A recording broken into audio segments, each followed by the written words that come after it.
Почитувани граѓани, денеска во собранието дискутираме за една многу важна и болна тема во Република Македонија, а тоа е енормното загадување на амбиентниот воздух. Тема и проблем со кој што се соочуваат голем број граѓани во повеќе градови на Република Македонија. За жал, Република Македонија се наоѓа во еколошка катастрофа. Пред 8 години имав можност да видам каков е воздухот за дишење во Пекинг. Луѓето шетаа со маски за воздух. За жал, истата слика секојдневно, се повеќе и повеќе е присутна во Република Македонија, особено во Скопје. Статистиките покажуваат дека канцерогените PM10 честички се присутни повеќе од 20 пати од дозволеното. Тоа значи, со секое вдишување си пресудуваме смртна пресуда на еден долг рок. Според Светска банка, 1350 граѓани на Република Македонија годишно умираат заради загаден воздух. Секоја година во Република Македонија се бележи бројка од 4500 новозаболени од канцер. Ако отидете во Институтот за белодробни заболувања во Козле, ќе видите дека болницата е преплавена од деца кои што се борат со проблеми во дишењето. 80% од населението, веќе има и такви податоци, се борат со алергии кои што произлегуваат од загаден воздух. И кога имате таква катастрофална состојба, да прашате дете од прво оделение дали кога воздухот е алармантно загаден треба да се сечат дрвја, ќе ви го даде точниот одговор. Да прашате дете од прво оделение дали дрвјата се загадувачи или прочистувачи на воздухот, ќе ви даде точен одговор.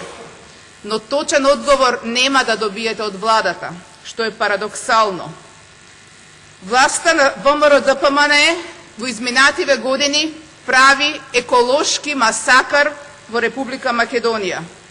Последниот пример на 47 дрва исечени во универзитетскиот кампус, во глуво доба, ноќе, на криминален начин, и тоа спроти денот кога се одработуваше денот на дрвото, покажува во каква парадоксална ситуација живееме. И тоа оправдано предизвика револт кај граѓаните на Скопје, особено кај студентите, кои што денеска протестираат пред ректоратот на универзитетот. За жал, со Република Македонија владее урбана мафија. Урбана мафија која што дозволи цел бетонски ѕид да се направи на водно. Урбана мафија која што дозволи водно да се претвори во цел нов град. Урбана мафија која што дозволува да се сечат шумите околу Скопје. Урбана мафија која што дозволува да се гради и таму каде што нема маркици. Која што дозволува да се купуваат плацеви за џабарлак од страна на премиерот, за да се градат зидови потпорни и цели резиденции во дел што е предвиден за шумско подрачје. Споредете само како изгледа Њу Јорк во најнаселениот дел во Менхетен, каде што со децении обстојува Централ парк. Да имаше градоначалник како што има Скопје, сигурно Централ парк до сега ќе беше пренаселен и преизграден. Заради тоа што оваа власт во Македонија не размислува за здравјето на граѓаните, туку секојдневно ги уништува белите дробови на градот.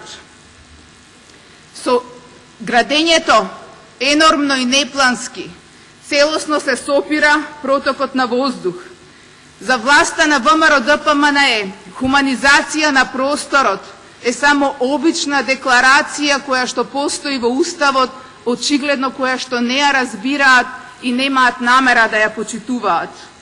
Отидете во најнаселените делови во Скопје, отидете во аеродром, ќе се соочите со поразителни слики.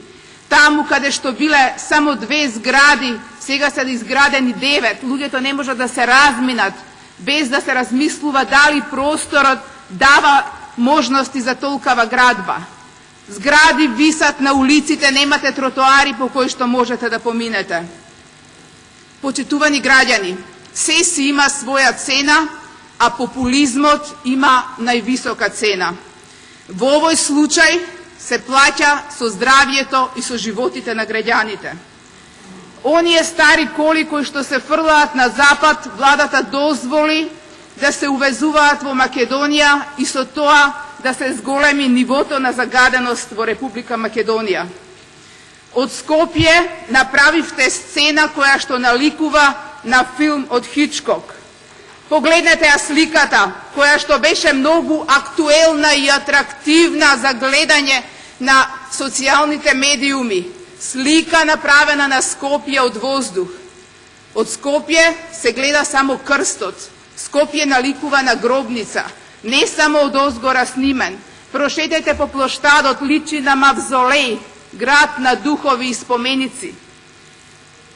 И на сето тоа, на оваа еколошка катастрофа со која што се соочуваме, власта на ВМРО ДПМН дава препорака. Затворете ги прозорците и не излегувајте од дома. А на тоа вие додајте си, пуштете си влади на телевизија, гледајте си колку убав е животот во Македонија и ќе ви биде полесно. За жал, во Република Македонија имаме сериозен проблем кој што треба заеднички да го решаваме. Од тие причини Социјалдемократскиот сојуз, заедно со коалиционите партнери од опозицијата, предложи информација и дебата во ова собрание за сериозниот проблем со кој што се соочуваме. На крајот на дебатата ќе предложиме заеднички препораки кои што ги повикуваме колегите од владеачките партии да ги поддржат. Да покажеме еднаш како собрание дека сите пратеници имаат свест и совест да се фатат во костец со проблемот кој што ги мачи граѓаните на Република Македонија. Ви благодарам.